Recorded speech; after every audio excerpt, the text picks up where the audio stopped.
Imagine an immense creature, the size of a school bus, gliding effortlessly through the warm, sunlit tropical waters. Despite its name, the whale shark is actually a true shark, armored with skin up to 4 inches thick and marked by a distinct constellation of white spots. It shares this highly specialized filter feeding strategy with the basking shark, proving that massive plankton-eating sharks successfully occupy vastly different temperature zones. Because we usually see them cruising slowly near the surface, often surrounded by tourists and snorkelers, we assume we have a completely accurate picture of how these docile animals live.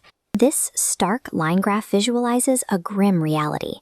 Over the last 75 years, the global population of whale sharks has been cut in half. To figure out how to stop this rapid decline, marine biologists started deploying pop-up satellite tags to track exactly where these animals go when they leave coastal feeding grounds. When those tags finally surfaced and transmitted their data, the results were a shock. This famous surface dweller routinely abandons the sunlight altogether. The whale shark is an extreme deep-sea explorer, living a complex vertical life we are only just starting to observe. Most marine predators dive deep during the day and hunt at the surface at night. The tagging data showed the whale shark doing the exact opposite. They feed in the morning and plunge into the cold dark later that afternoon. Biologists call this inverted daily schedule reverse diel vertical migration.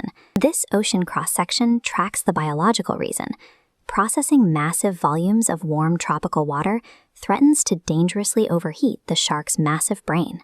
Dropping to cooler depths acts as a thermal reset, shedding excess heat and slowing metabolism to efficiently digest those giant surface meals. The dark, freezing depths provide a vital biological refuge, essential for survival in a warming ocean.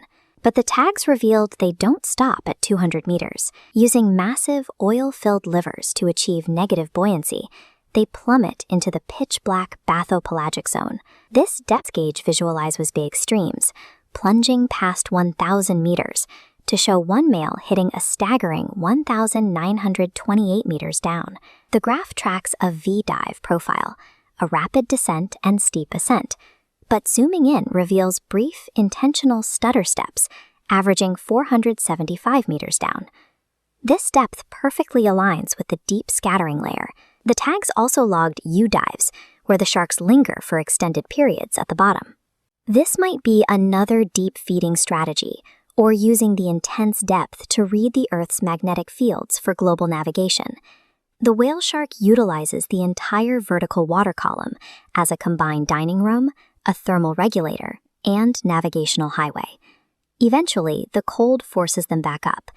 To survive, the whale shark must leave the safety of the abyss and return to the sunlit surface to resume filter feeding.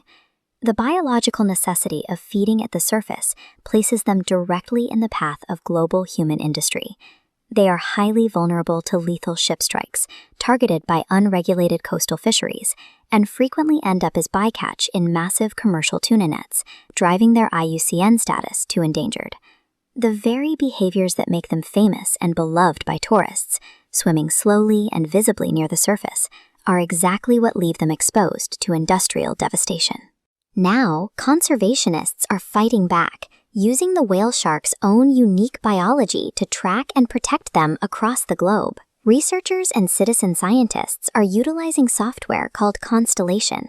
It scans the unique spot patterns right behind the gills, identifying and tracking individual sharks much like a human fingerprint. By combining this biometric data with responsible ecotourism guidelines, we can map their vast global migration routes without relying entirely on invasive physical tags. Ensuring the survival of the world's largest fish requires us to safeguard the entire three-dimensional vertical ecosystem, from the sunlit surface to the deepest trenches.